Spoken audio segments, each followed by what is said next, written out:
Ajitabh sir, सबसे पहले आपके पास आते हुए मैं ये समझना चाहती हूँ कि सर एक तरफ तो मतलब ये जो मानसिक वॉर है, ये जो पूरे सिचुएशन हम जहाँ पर खड़े हैं, मेरे दर्शकों को ये समझना है, ट्रंप ने ये वॉर जब शुरू की तो उनको क्या लगा था कि इस तरह का रूप ले लेगी? वो नहीं समझ पाए थे ईरान को इतने सालों में भी कि ईरान की क्या तैयारी होगी।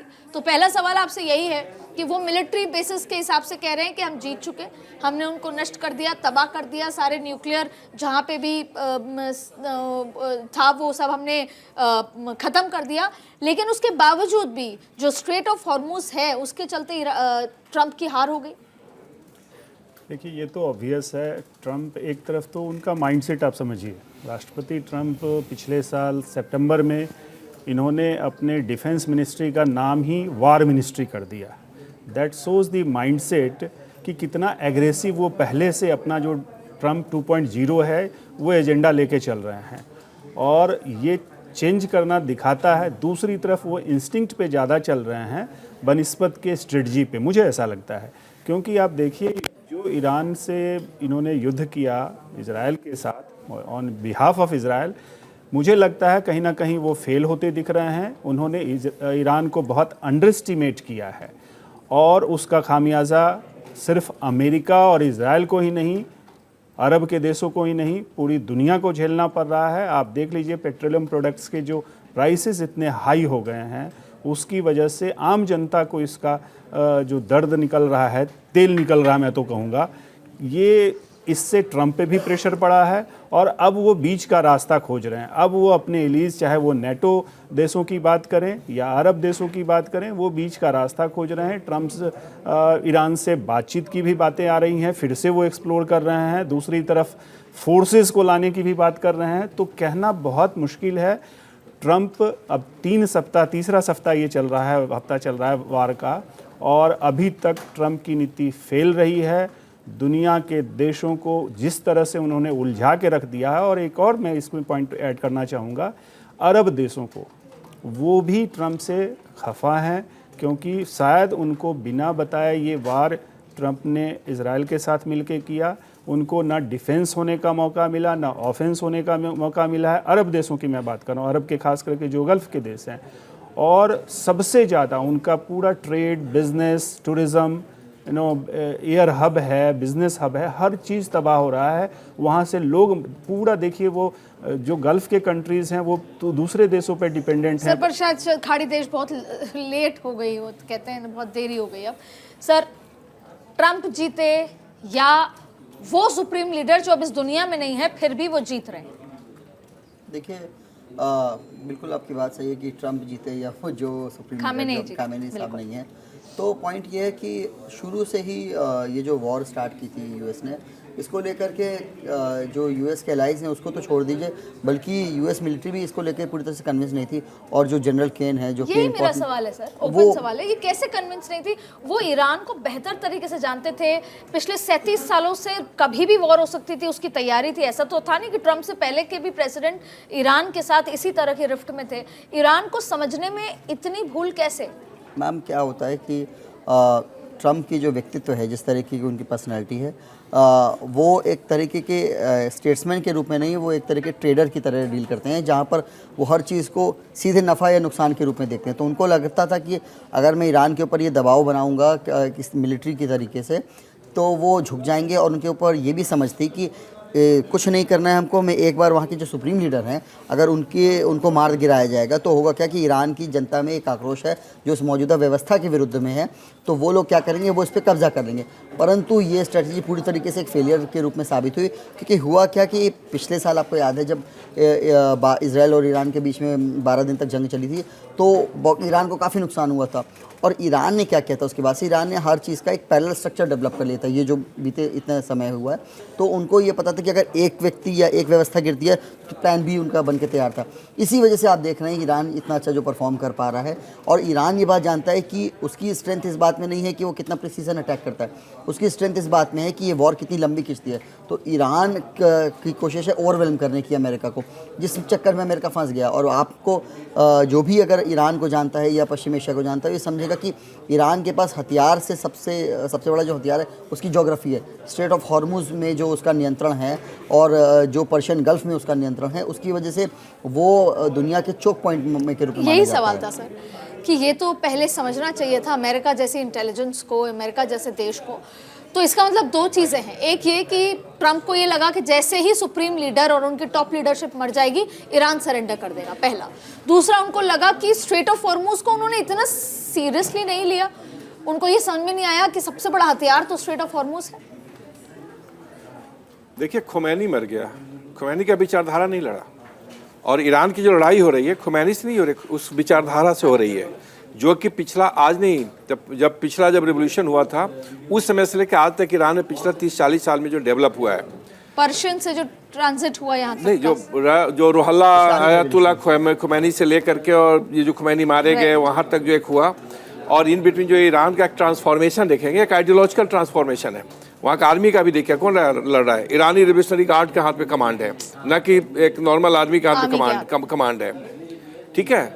और तो इसलिए जो वैचारिक तौर पर उनकी लड़ाई हो रही है, और ट्रंप ये सोचे इनका हवाई जहाज नष्ट कर देंगे, इनका नौसेना के बेड़ा नष्ट कर देंगे, 2 दिन के अंदर इन पर हम कब्जा कर लेंगे, लेकिन ऐसा हुआ नहीं।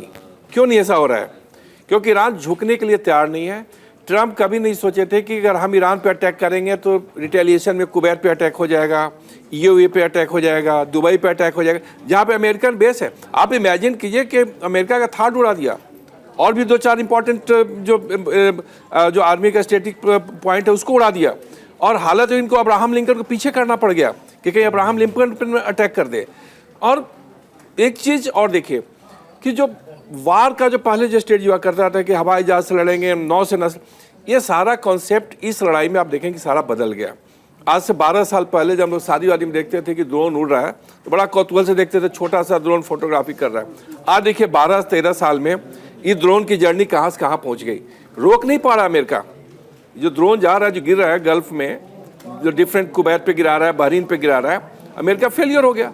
क्योंकि एक साथ अगर 100 ड्रोन छोड़ दिया जाए तब कितना को मार करके गिराएंगे, 2-4 तो अंदर चला है, पेनिट्रेट कर ही जाएगा इन साइड में। वही हो रहा है। मिसाइल आप देखिए कि इतना इजराइल को जाना जाता था, क्या भाई आयरन डोम 2 साल 3 साल से सुन रहे थे, अब हालत खराब हो गई इजराइल की भी। अब तो इसलिए वार का तरीका बदल गया, और एक नया कॉन्सेप्ट इस वार में अब डेवलप हो गया। अब आप ज़्यादा नहीं तो हमको लगता है कि ट्रंप साइकोलॉजिकली वार को लूज कर रहे हैं, और ये तेल का दाम इंडिया में नहीं बढ़ रहा है, क्राइसिस इंडिया और एशिया में नहीं है, ये क्राइसिस अब अमेरिका ही पहुंच रहा है। अमेरिका में भी देखिए शेयर बाजार गिर रहा है, अमेरिका में भी तेल का दाम बढ़ रहा है। हॉर्मुज की तरफ से तेल तो नहीं जाता अमेरिका का, उसका डिफरेंट रास्ते जा रहा है, लेकिन फिर भी तेल का दाम क्यों बढ़ रहा है? वहाँ पे शॉर्टेज नहीं, फिर भी दाम भाग रहा है। तो कहीं ना कहीं ट्रंप जो है, ट्रंप के कारण एक पूरा का पूरा जो सिनेरियो पूरा वर्ल्ड वाइड क्रिएट हो रहा है, इंक्लूडिंग अमेरिका। ये जो है एक बिल्कुल अलग दिशा में जा रहा है, महंगाई बढ़ेगा, और ट्रंप के ऊपर प्रेशर पड़ रहा है कि आप लड़ाई को खत्म कीजिए। ये ट्रंप के ऊपर प्रेशर, ईरान के ऊपर नहीं है। ईरान तो बोल रहा है कि हमको तो जाना ही है, आपको जितना बर्बाद करने के लिए हम पूरा गल्फ को जला देंगे। ठीक है सर, एक बहुत इंपॉर्टेंट बात आपके इस जवाब से निकल कर आई सर, ये वॉर अब दूसरे दिशा में जा रहा है। अब 2 बातें आती हैं जो दर्शक जानना चाहते हैं। पहला ये कि नाटो जो कि एक समय एलाय था, फिर अमेरिका ने उसको कैसे ट्रीट किया पिछले कुछ समय में, और अभी भी नेटो को धमकाने के अंदाज में उन्होंने कहा आइए आप स्ट्रेट ऑफ हॉर्मुज में अपनी नौसेना लगाइए, तो इंग्लैंड ने मना कर दिया। सब राजी नहीं है उनके साथ आने के लिए। चाइना अलग मुस्कुरा के देख रहा है, उसकी स्ट्रेटजी अलग है। आप इस वॉर को अब किस दिशा में देखते हैं? क्या फेज 2 और खतरनाक होगा? क्या वॉर थमती नजर आएगी जब देश साथ नहीं आएंगे? आप इस अब आगे क्या होगा? अगले 18वां दिन हो चुका है, आगे के 1 सप्ताह को हम कैसे देख रहे हैं?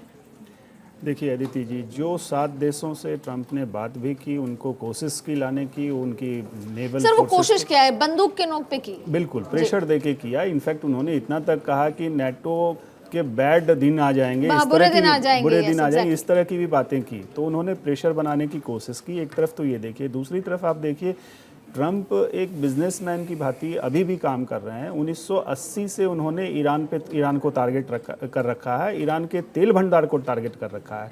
1988 में इन्होंने बाजाप्ता खर्ग आइलैंड का नाम लिया था कि खर्ग को हमें कब्जा कर लेना चाहिए अमेरिका को, और उस समय से कंटिन्यूस आप देखिए कंसिस्टेंसी उनकी रही है इस पॉलिसी में ईरान के प्रति।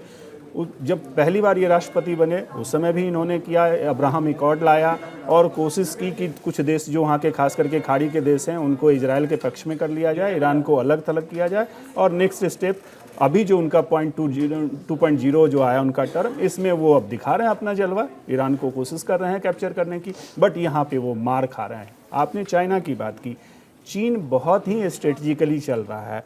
चीन को देखिए फ़ायदा ही फ़ायदा है। 90% वो हार्मुज से ईरान से तेल लेता है, लेकिन उसका तेल जाना बाकी है, कंटिन्यू चल रहा है, उसकी रुकी नहीं है। चाहे वो पाकिस्तान वहाँ सपोर्ट कर रहा है, ईरान ऑफ कोर्स सपोर्ट कर रहा है, चाइना को। नहीं सर, इसमें तो उन्होंने ये भी कहा कि हमें चाइना के साथ जो उनकी मुलाकात होनी थी, बड़ी चर्चित मुलाकात होनी है, जिसमें यह है कि उनका स्वागत होगा और आगे की बात होगी। वो कह रहे हैं हम वो समिट को ही डिरेल कर देंगे, कैंसिल कर देंगे, पोस्टपोन कर देंगे।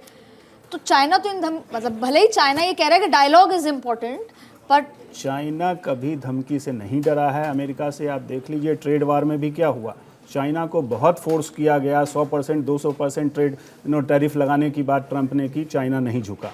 इसमें भी चाइना झुकने वाला नहीं है। दूसरी तरफ देखिए चाइना को तेल मिल रहा है, उसको कोई प्रॉब्लम नहीं है। तीसरा, उसको युआन में वो दे रहा है, पैसा दे रहा है, तो उसकी करेंसी की वैल्यू बढ़ रही है, तो उसके लिए तो हर चीज़ विन विन है। तो चाइना तो झुकने से रहा, ये उसका पूरा इतिहास आप अमेरिका से उठा के देख लीजिए।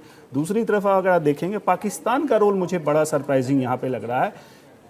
अरब के देशों पर अटैक हुआ, पाकिस्तान पे ईरान ने अभी तक अटैक नहीं किया है, जबकि पाकिस्तान की टैसिट अंडरस्टैंडिंग है, पाकिस्तान में अमेरिका का बेस भी है, वहाँ से वो मॉनिटर कर रहे हैं, सर्वेलेंस भी कर रहे हैं। But Pakistan is also playing very smartly, आप एक तरफ ये देखिए। और कल इनफैक्ट ईरान के जो विदेश मंत्री हैं उन्होंने पाकिस्तान की तारीफ के भी पुल बांधे हैं कि पाकिस्तान सपोर्ट कर रहा है। लेकिन पाकिस्तान कह लीजिए एक तरह से ना चाइना के लिए भी, चूंकि चाइना का बहुत बड़ा इन्वेस्टमेंट पाकिस्तान में है, कवच है वो उनका, कवच है उनका।